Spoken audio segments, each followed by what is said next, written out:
नमस्ते। Training mascot team की तरफ से आप सभी को नव वर्ष की बहुत बहुत शुभकामनाएं। नया वर्ष आपके लिए मंगलमय हो। और इसी नए साल पर मैं आपके साथ शेयर कर रही हूँ एक बहुत ही प्रेरणादायक कहानी। और हमारी कहानी का शीर्षक है चंदन का बाग। घने जंगल में भटके हुए राजा को दूर दूर तक ना तो इंसान दिखाई दे रहे थे और ना ही पानी। कुछ और देर भटकने के बाद जब उन्हें दूर एक लकड़हारा दिखाई दिया तो वे बहुत ही खुश हो गए और दौड़ते दौड़ते लकड़हारे के पास पहुंचे और उससे पानी मांगने लगे। लकड़हारे ने अपने पास रखा हुआ पानी राजा को पिलाया और राजा बहुत ही खुश हुए।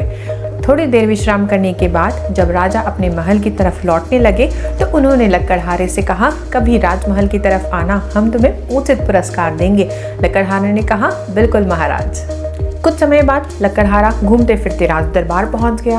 अब जब उसने राजा को याद दिलाया कि मैं वही लकड़हारा हूँ जिसने आपको जंगल में एक दिन पानी पिलाया था, तो लकड़हारे को देखकर राजा बहुत ही प्रसन्न हुए और मन ही मन सोचने लगे कि इस गरीब लकड़हारे को मैं क्या दूं जिससे ये आजीवन खुश रह सके। थोड़ी देर सोचने के बाद राजा ने उसे अपना चंदन का बाग तोहफे में दे दिया। लकड़हारा तो बाग पाकर बहुत खुश हो गया।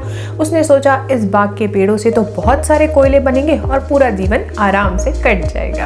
अब हर दिन लकड़हारा बगीचे के चंदन के पेड़ काट काट कर कोयले बनाने लगा और उन्हें बेचकर अपना जीवन बसर करने लगा।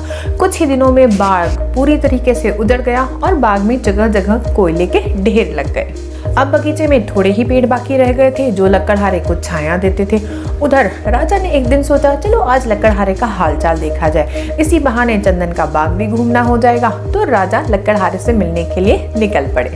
राजा को दूर से ही बगीचे से उठता हुआ धुआं दिखाई दिया और राजा समझ गए कि लकड़हारा क्या कर रहा है।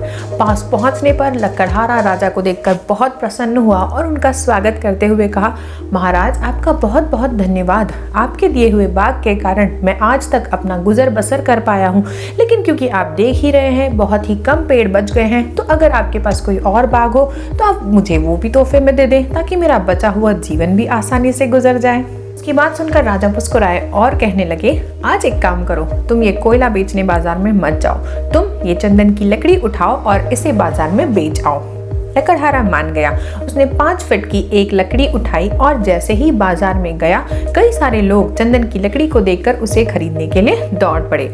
लकड़ी को बेचने पर उसे 400 रुपए मिले जो कोयले के दाम से कहीं गुना ज्यादा थे। लकड़हारा पैसा लेकर राजा के पास आया और रोते हुए अपनी भाग्यहीनता स्वीकार करने लगा कि मैंने इस चंदन की लकड़ी का क्या कर दिया। तो अगर हम इस कहानी को अपने जीवन से और अपने आप से रिलेट करें तो क्या पाएंगे? तो हम पाएंगे कि चंदन का बाग हमारा शरीर है और हमारी एक एक श्वास एक एक चंदन का पेड़ है।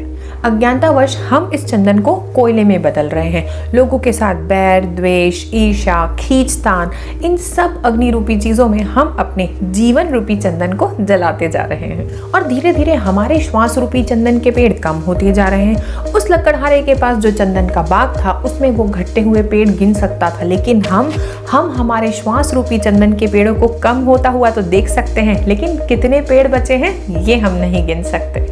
लेकिन अभी भी देर नहीं हुई है। हमारे पास जितने भी चंदन के पेड़ बाकी हैं, हम उनसे नए चंदन के पेड़ बना सकते हैं और उनकी खुशबू पूरी दुनिया में फैला सकते हैं। कैसे?